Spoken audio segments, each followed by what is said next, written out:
Okay, these are lecture notes for Chapter 4, Sections 1, 2, and 3.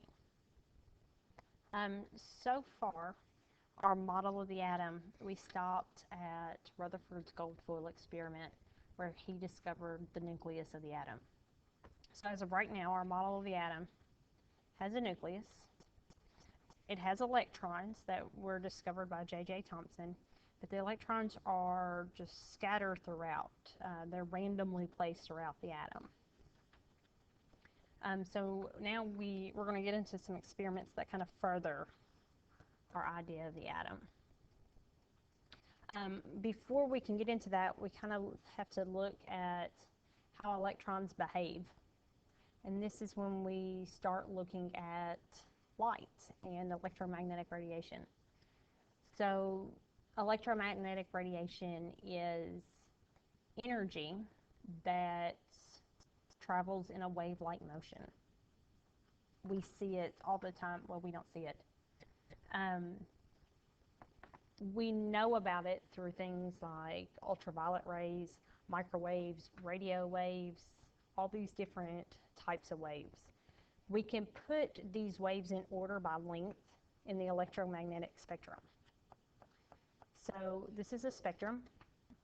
Gamma rays are the strongest, so they're on the far left, and radio waves are on the far right, so these are the longest waves. And if you'll notice in kind of left of center, we have visible light. Remember Roy G. Biv, the colors of the rainbow: red, orange, yellow, green, blue, indigo, violet. Indigo is that color where some people are going to say it's blue, some people will say it's purple. So this is the only part of the electromagnetic spectrum that humans can see. Gamma rays have the shortest wavelength, so they are the strongest rays. They can penetrate through anything with the exception of lead. X-rays cannot penetrate through lead or heavier, denser items, so concrete, bricks, things like that. If you're not in the room with a machine that's taking an X-ray, then they're not going to harm you. Ultraviolet can penetrate through very thin, loose clothing. Heavier fabrics usually have offer some kind of SPF protection. Then we get to visible light rays, and so things on the other side of the visible light spectrum are far less harmful, if not harmful at all. So this slide just gives you some examples. So wavelength is represented by this lowercase lambda. This is the distance between peak 1 and peak 2 in a wave. So if we go back and look, we can say it's the distance between here and here is our wavelength. It can even be on the bottom peaks. Here and here could be a wavelength. Frequency is defined as the number of waves that pass through a given point in a specific time. So this is how many waves we have, usually within a second. Let me go back one. So here we have a very long frequency. Here they're really close together. So we have a very high frequency. If we multiply wavelength and frequency together, we get the speed of light. You need to know this formula. You'll have to use it.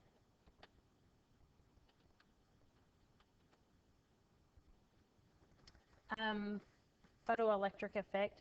This is when you take flashlight or any kind of light and you shine it on metal and it reflects light back. So this is actually showing the emission of electrons. These are electrons that are getting excited in the atom and they're moving further away from the nucleus. You can actually take different types of metal and stick them in a flame, and when they heat up, they burn certain colors. So this would also show us the photoelectric effect. The electrons are getting excited, they're gaining energy, so they can move further away from the nucleus. When they move further away from the nucleus, they emit light. The These electrons, when they move closer to the nucleus or further away, we talk about their energy in the form of quantum. So think of quantum as just a little bundle of energy.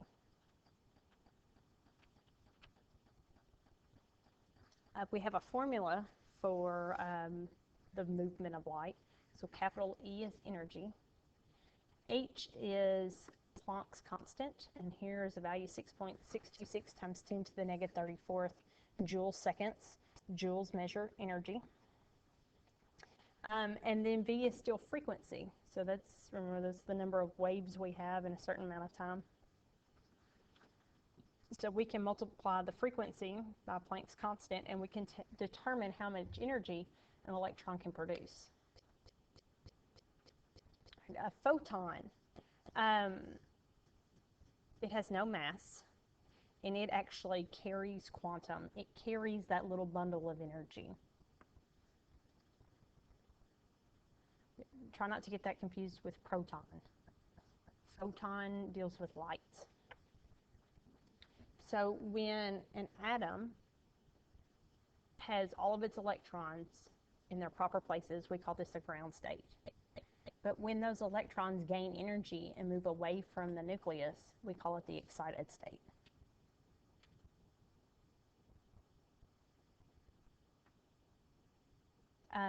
Line emission spectrums. So we can take different gases and we can kind of zap them with electricity.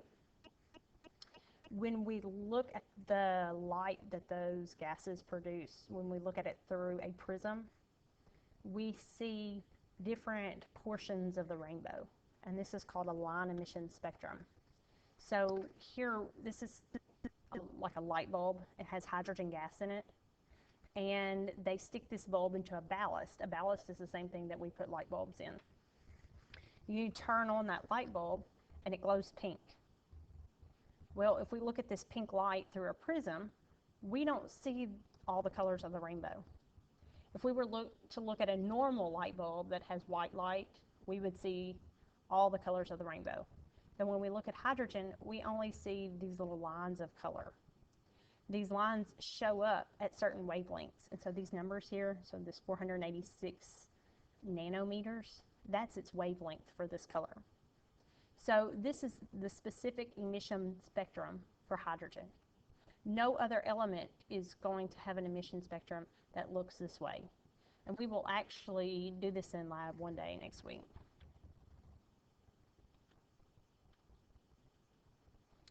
All right. So this idea of these electrons being able to move hasn't been proven scientifically at the point in history that we're referring to. So Niels Bohr comes along, and he's studying these different line emission spectrums that he sees through different gases. And he realizes that you get a different set of wavelengths for every gas or for every element.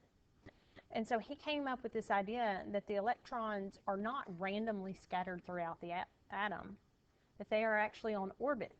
They are on these specific paths, and they orbit around the nucleus. Bohr's model of the atom is the model of the atom you are most familiar with. It's called the planetary model. So they say the electrons orbit the nucleus just like the planets orbit the sun.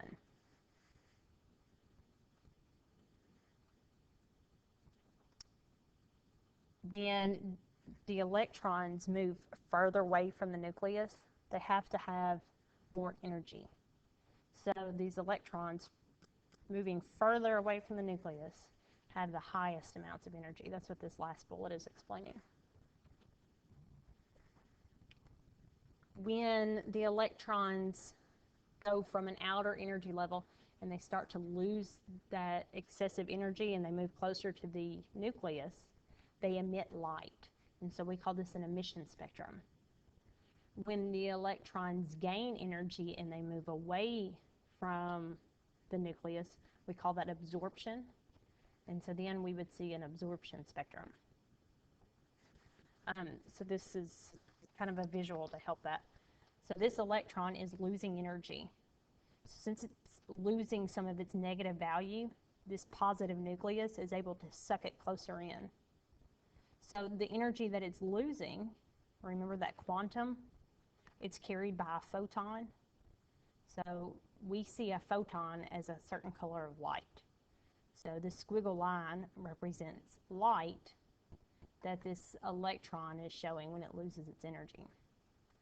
This electron is really close to the nucleus, and it was able to gain some energy. And because it can gain energy, it can move away from the nucleus.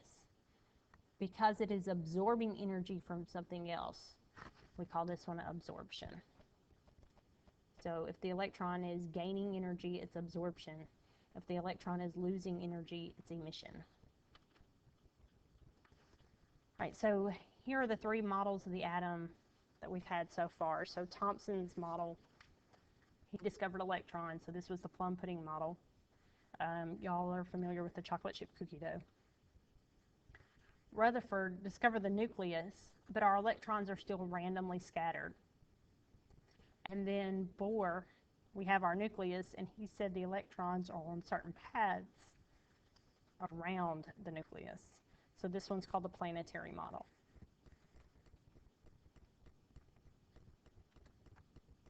All right, so that's all of section 1.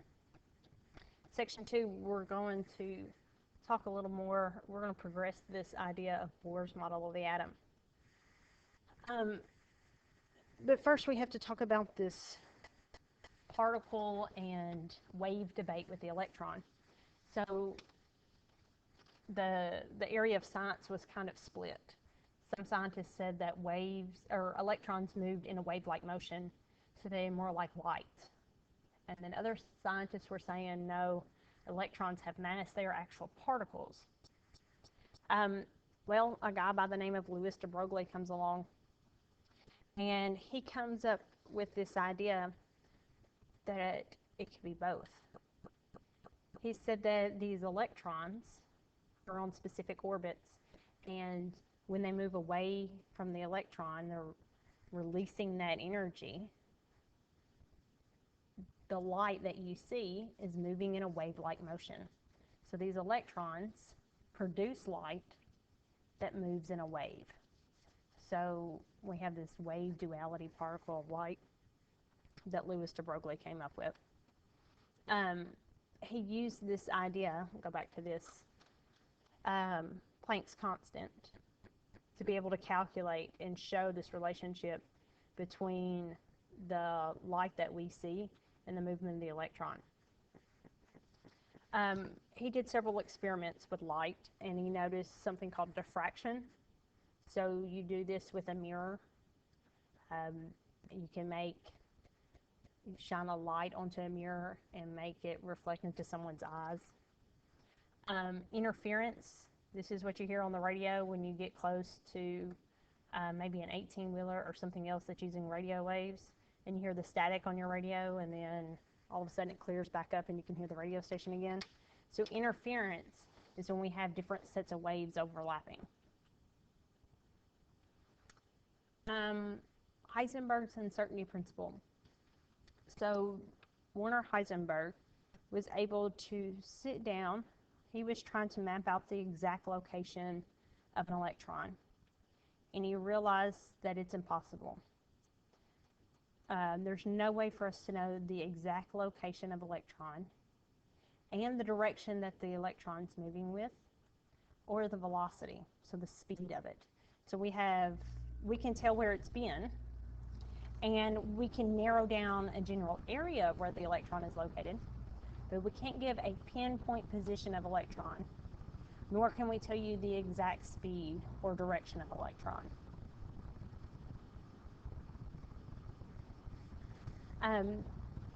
So now we've got this idea, okay, so our electron's moving in a wave-like motion and producing light, and it's impossible for us to know the exact location. So if we can't determine the exact location of an electron, then the Bohr model of the atom cannot be accurate. So this kind of starts the quantum theory, and all of these scientists start studying this model of the atom. And they're trying to mathematically prove the location of electrons. And what they finally come up with are something called orbitals. So this is an area of where we are most likely to find an electron. So we've kind of narrowed it down. Think of it like the electron's address. We know what town it's in.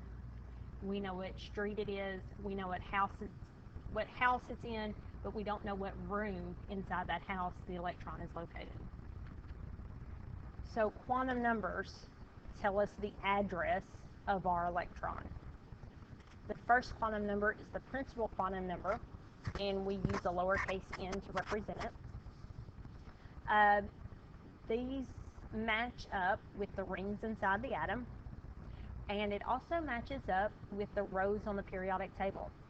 So if the electron is on the third energy level inside the atom, we know that it's representing one of the elements from the third row of the periodic table. The next quantum number is angular momentum. It is represented by lowercase l. It tells us the shape of the orbital. We have 4 different shapes. The s orbital is shaped like a sphere. The p orbital is shaped like a dumbbell. The d orbital is an overlap of 2 p orbitals and an s and p orbital. And then finally we have the f orbital, which is an overlap of 3 p orbitals and an s orbital. We will stick mostly with s and p orbitals. The next quantum number is the magnetic quantum number. It's represented by lowercase m. It tells us which axis in our shape that the electron is located on. So if I say it's in the s orbital, we have an x-axis, we have a y-axis, and we have a z-axis. So I can tell you if it's on sx, xy, or sz. And the same thing with p. I can say, well, it's in the p orbital, and it's on the x-axis, or on the y, or on the z. And then our last quantum number is the spin quantum number. We can have up to 2 electrons in a specific orbital. So we need to be able to tell those 2 electrons apart. So we say one spins clockwise and the other spinning counterclockwise. So to represent that, we either show an up arrow and a down arrow, or a positive 1/2 and a negative 1/2. Alright, so here's my different shapes. The s orbital is just a sphere. Our p orbital is a dumbbell. The d orbital is an overlap of 2 dumbbells, or an overlap of a p and an s. And then the f, it doesn't show, but it's an overlap of 3 p orbitals. These are just some common values that you can get from your quantum numbers.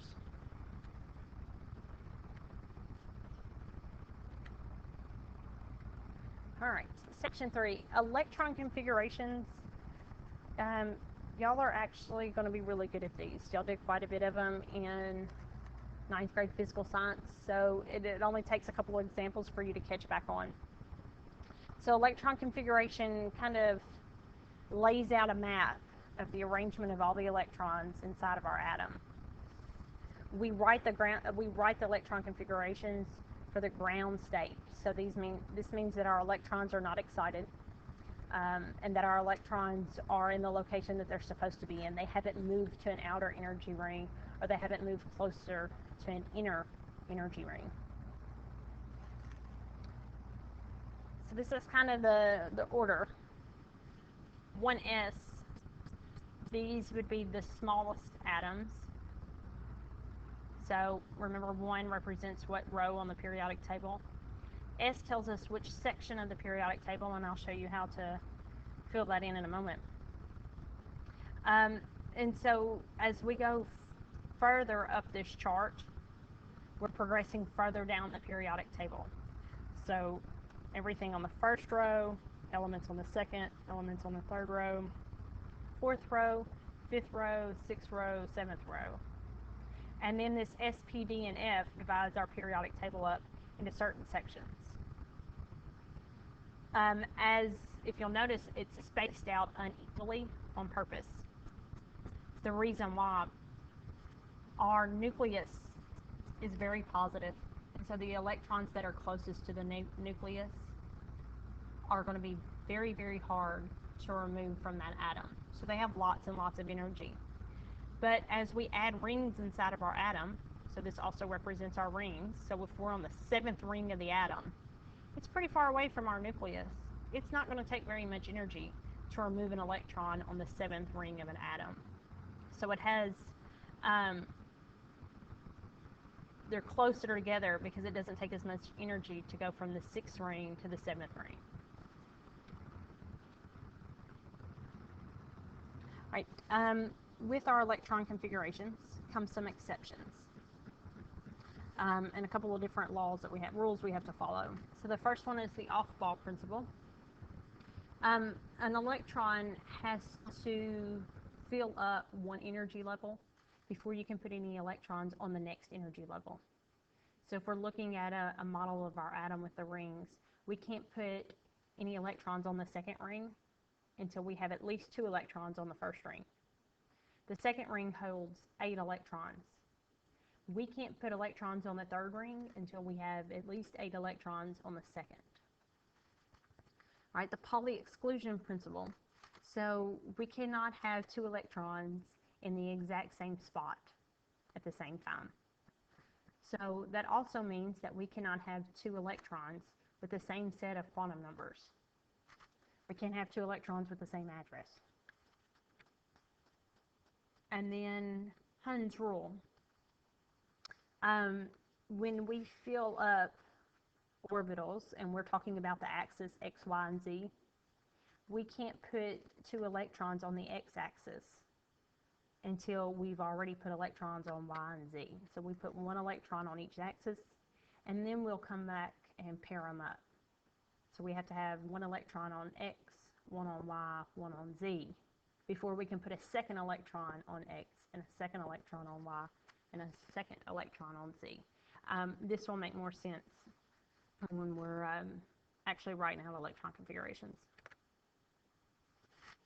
Orbital notation. Instead of writing out the electron configuration using numbers, we're using arrows. So instead of saying I have 2 electrons on 1s, I'm going to put arrows to represent how many electrons I have. So if we look at helium on the periodic table, it's on the first row, so that means it has 1 ring. It's in the s orbital. Its atomic number is 2, so I know it has 2 electrons. I also know that 1 electron is moving clockwise, and the other electron is moving counterclockwise. So this is where 1s comes from. I'm going to show you how to do electron configuration in a separate video.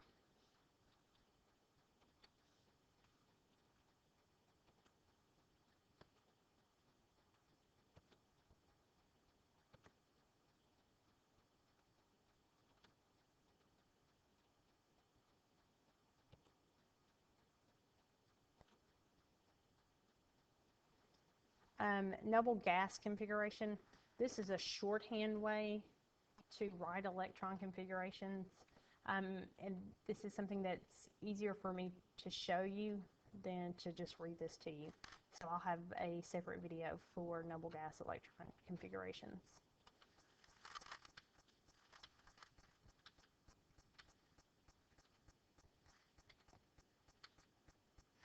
And that is the end of chapter 4.